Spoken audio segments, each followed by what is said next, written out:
Hey, hi, hello. It is officially sweet corn season in Iowa. I have got just shy of 7 baker's dozen. We took like 3 out of here, so I think we have 88 corn. So I'm gonna blanch them. I'm not doing anything special, just gonna shuck them, blanch them, put them in the freezer. So I'm gonna pull up a chair and start shucking them. Hopefully I can get this done during nap time, but I know that's a little too ambitious. I went into this day with high hopes that I would be able to get this done in a nap time, and I didn't want to get all of this done in a nap time, like not the whole blanching process, but I wanted to get the corn shucked and start the blanching process. And that was so ambitious. I think that I got maybe almost all of the corn shucked by the time my daughter woke up, and she napped for like an hour and a half. So this took me like 2 hours just to shuck the corn, and then it was like another hour of blanching.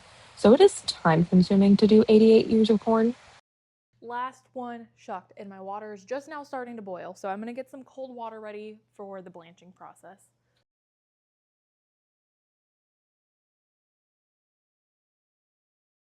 I don't have a whole lot of ice. I just used it all yesterday, so I'm just gonna put a little bit of ice, and then our well water is so cold that it should be fine. I think I'm gonna do the ice bath, have one of these with also cold water, so that way I can hopefully move them.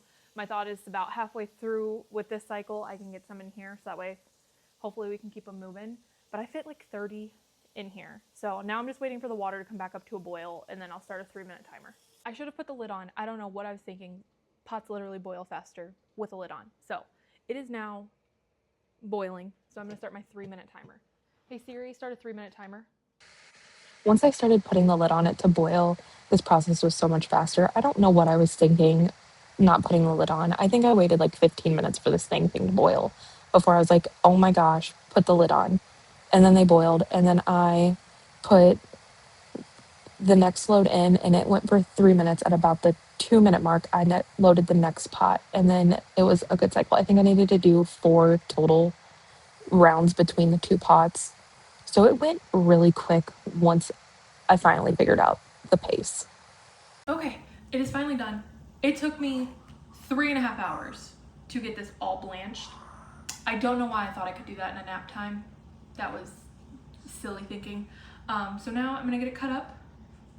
I wanna get this bowl emptied.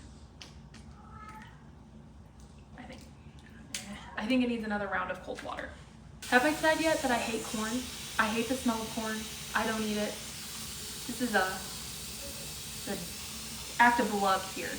My husband loves corn, so this is all for him. This was probably the longest thing. I did this for probably 4 hours off and on. That little tool was amazing, but there was a little bit of a learning curve with it. It's like, I think it's from Pampered Chef. I can link it down below. It made it so much easier because I had tried with a knife and that just was not going great for me. But this is fantastic. But it did take forever. It's really good. Like, it like is not at the point where corn makes me like the smell of corn makes me gag. So it's like completely cooked. Smell it when it's back in the garage. Could you? Maybe I got nose blind to it as it was cooking. Okay, it's been 2 days. Like not yesterday, but the day before I did all this. My camera ended up dying, but I just finished it all up off camera. We got 27 2-cup bags.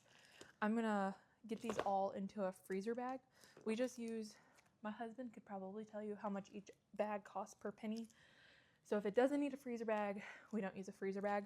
So because we'll go through these in probably less than 6 months, we'll put them in a Ziploc bag, like a freezer gallon bag, and then they'll be protected that way. And so we're not super worried about it. Total, that took me about 8 hours, but that does include a toddler and dinner time. So it was a long day on my feet. I needed yesterday to just recuperate. So I'm gonna get these into the freezer bags. Thank you guys so much for hanging out with me while I did this. I will probably be doing more later on, and I think I may even, I saved 3 dozen corn cobs, just the cobs, and I think I might make corn cob syrup. It looked pretty simple, and it's supposed to be kind of similar-ish to like a corn syrup. It's obviously not gonna be exactly the same, but it should be close. So I think I'm gonna try that out. I'm just trying to find a recipe that seems safe. But otherwise, thank you guys so much for hanging out with me. I hope you subscribe. See you next time.